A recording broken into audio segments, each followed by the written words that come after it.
একজন প্রকৃত মুসলিমের নিকট অপর মুসলিমের সম্মান আল্লাহ সুবহানাহু ওয়া তাআলার নিকট অত্যন্ত গুরুত্বপূর্ণ, অত্যন্ত মর্যাদাপূর্ণ।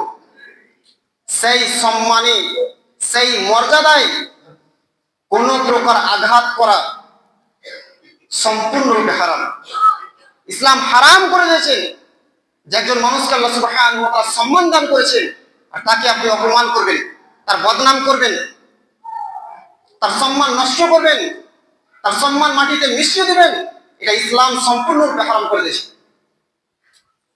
রাসূল সাল্লাল্লাহু আলাইহি ওয়াসাল্লাম বলছেন, সহিহ মুসলিমের হাদিস, কুল্লুল মুসলিমি আলাল মুসলিমি হারামুন দামুহু ওয়া মালুহু ওয়া ইরজুহু। কোন মুসলিমের উপর প্রত্যেকটা মুসলিমের রক্ত, তার সম্মান, তার মর্যাদা এবং তার সম্পদ সম্পূর্ণরূপে হারাম। অর্থাৎ ভালোভাবে মনোযোগ সহকারে কথা বলার চেষ্টা করবেন।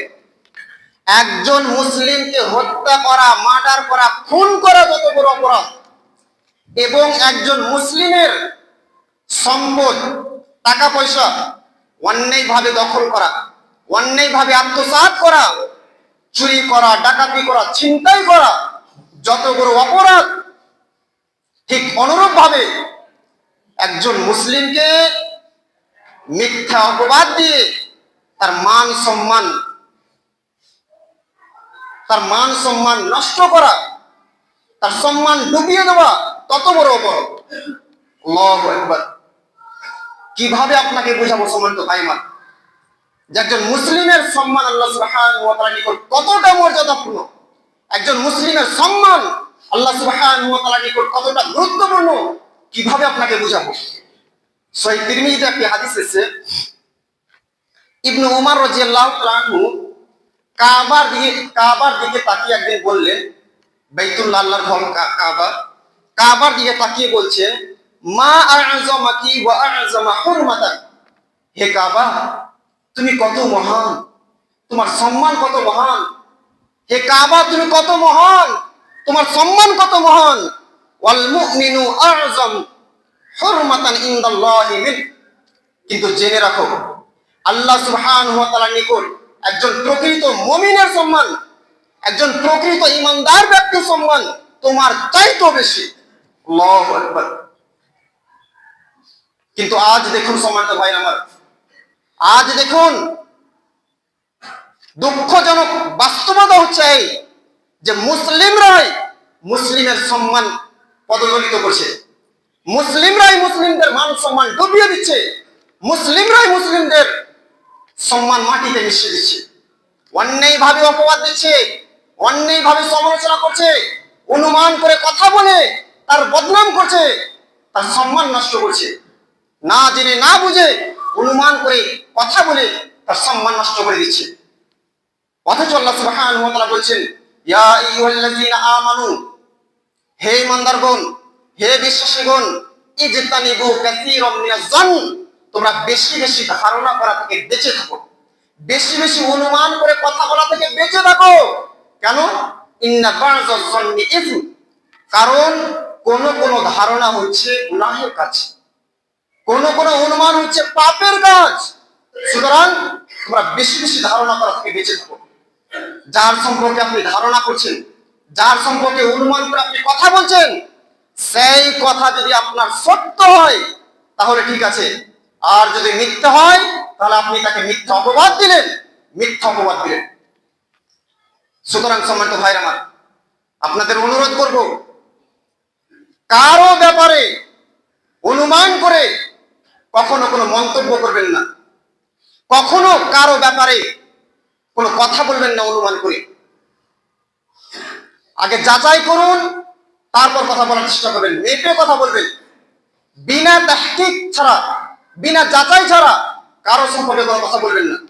আগে যাচাই করবেন, তারপর কথা বলবেন। এটাই হচ্ছে আল্লাহ সুবহানাহু ওয়া তাআলার আদেশ। তিনি বলছেন সূরা হুজরাতের 6 নম্বর আয়াতে, ইয়া আইয়ুহাল্লাযীনা আমানু, হে বিশ্বাসীগণ, হে ঈমানদারগণ, ইন জাআকুম ফাসিকুম বিনাবাইন, যদি কোনো ফাসিক, গুনাহগার ব্যক্তি, পাপী ব্যক্তি তোমাদের নিকট কোনো খবর নিয়ে আসে, কোনো বার্তা নিয়ে আসে, তোমাদেরকে কোনো খবর দেয় কোনো গুনাহগার ব্যক্তি, পাপী ব্যক্তি, তাহলে কি করবে? ফাতাবায়ানু, তাহলে ভালোভাবে তাহকিক করে না, ভালোভাবে যাচাই করো, ভালোভাবে বাছাই করো, পরীক্ষা করো ঘটনা কতটুকু সত্য, ঘটনা কতটুকু সত্য আগে ভালোভাবে তাহকিক করতে হবে, যাচাই করতে হবে, তারপর আপনি মুখ খুলবেন। এটা হচ্ছে প্রকৃত মুমিনের বৈশিষ্ট্য। কেউ আপনাকে বলছে, এসে কোনো খবর দিচ্ছে, যারে জানো অমুক গ্রামের মসজিদের ইমাম সাহেব তার ছাত্রীর সাথে অবৈধ প্রেম ভালোবাসা করে বিয়ে করেছে, অমুক গ্রামের মাস্টার অমুকের বাড়ি পড়াতে গিয়ে যেই মেয়েটাকে পড়াতো তার সাথে অবৈধ প্রেম ভালোবাসা করে বিয়ে করেছে। আপনি শুনলেন, আর শোনার সাথে সাথে আপনি পুরো গ্রামকে ছড়িয়ে দিবেন, এটা কোনো মুমিনের বৈশিষ্ট্য নয়। আপনি জানুন, সত্য মিথ্যা জানুন, ভালো করে তাহকিক করুন, যাচাই করুন, তারপর মুখ খোলার চেষ্টা করবেন। আমি বলি না যে এমনটা হয় না, এমনটা হচ্ছে, কিন্তু সবাই এমনটা করে না। সমর্থ হয় না, সবাই এমনটা করে না, সবাইকে একদিকে ঠেলে দিলে হবে না। আপনাকে যাচাই করতে হবে, সত্য মিথ্যা আপনাকে পরীক্ষা করতে হবে। কেন?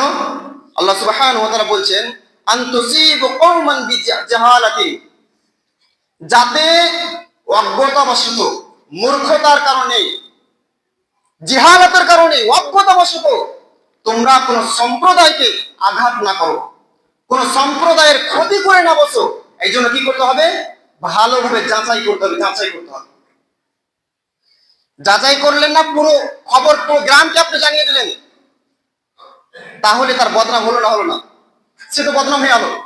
তার ক্ষতি করে বসলেন, না জেনে না বুঝে বিনা যাচাই করে অজ্ঞতাবশত আপনি তার ক্ষতি করে বসলেন। ফাতুসবিহু আলা মা ফাআলতুম নাদিমিন, অতঃপর তোমাদের কৃতকর্মের কারণে তোমাদেরকে লজ্জিত হতে হবে, অনুতপ্ত হতে হবে। পরে আপনি জানতে পারলেন যে যেটা আমি ঘটনা শুনেছিলাম সেটা সম্পূর্ণ মিথ্যা কথা, সম্পূর্ণ মিথ্যা কথা। সেই মৌলভী সাহেব, সেই মাস্টার অবৈধ প্রেম ভালোবাসা বিয়ে করেন। সে পড়াতো বটে, কিন্তু মেয়ে চয়েস হয়েছে, পছন্দ হয়েছে, এবং ছেলে তার পিতা মাতাকে বলেছে, এবং পিতা মাতা তাদের বাড়ি এসে বিবাহের প্রস্তাব দিয়েছে। বিবাহের আগে তাদের মধ্যে কোনো কানেকশন ছিল না, কোনো অবৈধ প্রেম ভালোবাসা ছিল না। নিষ্পাপ ছেলে মেয়ে, না জেনে না বুঝে আপনি পুরো গ্রামকে হটিয়ে দিলেন। পরে যখন আপনি জানতে পারলেন সত্যটা, অপমানিত হবেন না হবেন না? লজ্জিত হবেন না হবেন না? না জেনে না বুঝে পুরো গ্রামকে আপনি হটিয়ে দিলেন, পরে জানতে পারলেন যে সেটা সত্য নয়। লজ্জিত হতে হবে। মনে রাখুন সম্মানিত ভাই আমার, লজ্জিত হতে হবে। আর যেহেতু আপনি মিথ্যা অপবাদ দিয়েছেন, এই অপবাদের শাস্তি আপনাকে অবশ্যই ভোগ করতে হবে। সুতরাং শোনা কথায় কান দিবেন না, দুশ্মনদের কথায় কান দিবেন না। দুশ্মনরা এটাই চায়, যারা দুশ্মন, যারা শত্রু, যারা হিংসুক, যারা ফাঁসি গুনাহগার ব্যক্তি, তারা এটাই চায় যে ভালো মানুষের বদনাম হোক, ভালো মানুষের বদনাম হোক, ভালো বাড়িতে বদনাম হোক। তারা এটাই চায়, মিথ্যা অপবাদ দিয়ে পুরো গ্রামকে রটিয়ে দেয়। আর যারা বেওয়াকুফ, তারা বিশ্বাস করে, বেওয়াকুফরা বিশ্বাস করে। সুতরাং আপনারা বেওয়াকুফ হতে যাবেন না, দুশ্মনদের কথায় কান দিবেন না, পরের কথায় কান দিবেন না, শোনা কথায় বিশ্বাস করবেন না। আগে যাচাই করুন সত্য মিথ্যা কথাটা, সত্য মিথ্যা রয়েছে, ঘটনা যাচাই করুন, তারপর আপনি মুখ খুলবেন। বিনা যাচাই করাতে মুখ খুলবেন না, যাচাই করবেন, তারপর কথা বলবেন। যাচাই করলেন না, বুঝলেন না, শুনলেন আর পুরো গ্রামকে রটিয়ে দিবেন, এটা কোনো মুমিনের বৈশিষ্ট্য নয়। আল্লাহ সুবহানাহু ওয়া তাআলা শিখিয়ে দিচ্ছেন যে মুমিনের বৈশিষ্ট্য হচ্ছে ফাতাবায়ানু, আগে যাচাই করবে মুমিন। মুমিন আগে যাচাই করবে, আগে পরীক্ষা করবে ঘটনা কতটুকু সত্য মিথ্যা, তারপর সে মুখ খুলবে। সূরা বানী ইসরাঈলের 36 নম্বর আয়াতে আল্লাহ সুবহানাহু ওয়া তাআলা বলছেন,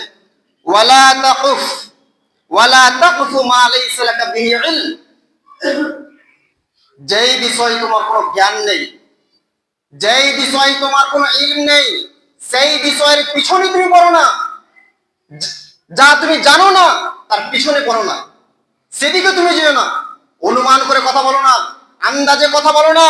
কেন? ইন্নাস সামআ ওয়াল বাসারা ওয়াল ফুআদা কুল্লু উলাইকা কানা আনহু মাসউলা, অবশ্যই কান, চোখ এবং অন্তর, এদের প্রত্যেকে জিজ্ঞাসিত হবে। এদের প্রত্যেককে আল্লাহ সুবহানাহু ওয়া তাআলা কিয়ামতের দিন জিজ্ঞেস করবেন। কানকে জিজ্ঞেস করবেন, বলো ঘটনা কি, তুমি কি শুনেছিলে? চোখকে জিজ্ঞেস করবেন, বলো তুমি কি দেখেছিলে? অন্তরকে জিজ্ঞেস করবেন, বলো তুমি কি জেনেছিলে? প্রত্যেককে জিজ্ঞেস করা হবে। কারণ এই তিনটি মানুষের অঙ্গ হচ্ছে জানার মাধ্যম। যে কোনো জিনিস আপনি জানবেন এই তিনটি অঙ্গের মাধ্যমে জানা হয়। এদের প্রত্যেকে আল্লাহ সুবহানাহু ওয়া তাআলা কিয়ামতের দিন জিজ্ঞেস করবেন এবং সেই দিন সত্য প্রকাশ পাবে এবং সেই দিন আপনি বুঝতে পারবেন সম্মানিত ভাইরা আমার যে কত জানে কত চান। যারা বিনা অপরাধে মুমিন পুরুষদেরকে অপবাদ দিয়ে থাকে যে কোনো বিষয়ে, সে করেনি, তার মধ্যে নাই তেমন চরিত্র, আপনি মিথ্যা অপবাদ দিচ্ছেন। যারা মিথ্যা অপবাদ দিয়ে থাকেন ভালো করে কান খুলে রাখুন। তার কতটা ক্ষতি হবে সেটা পরে, কিন্তু আপনার কতটা ক্ষতি হবে সেইটা আগে। জি, তার কতটা ক্ষতি হবে সেটা তো পরে হবে, কিন্তু আপনার কতটা ক্ষতি হবে সেটা কিন্তু আগে। পরকালে আপনার কি হবে না হবে সেটা তো পরে আছে, কিন্তু দুনিয়ার বুকে যেহেতু আপনি মিথ্যা অপবাদ দিয়েছেন, ৮০ বার যতক্ষণ পর্যন্ত আপনার পিঠে ডান্ডা না পড়বে ততক্ষণ পর্যন্ত আপনি পবিত্র হতে পারবেন। এটা হচ্ছে মিথ্যা অপবাদের শাস্তি। যতক্ষণ পর্যন্ত আপনার পিঠে ৮০ বার ডান্ডা না পড়বে, ৮০ লাঠি না পড়বে, ততক্ষণ পর্যন্ত আপনি পবিত্র হতে পারবেন না দুনিয়ার বুকে। পরকালে তো শাস্তি রয়েছে, এটা মিথ্যা অপবাদের শাস্তি।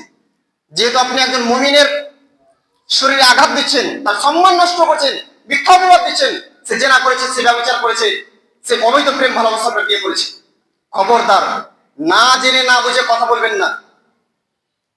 শোনা মাত্রই সব কথা প্রকাশ করবেন না, প্রোগ্রামকে রটিয়ে দিবেন না। এটা আল্লাহর আদেশ।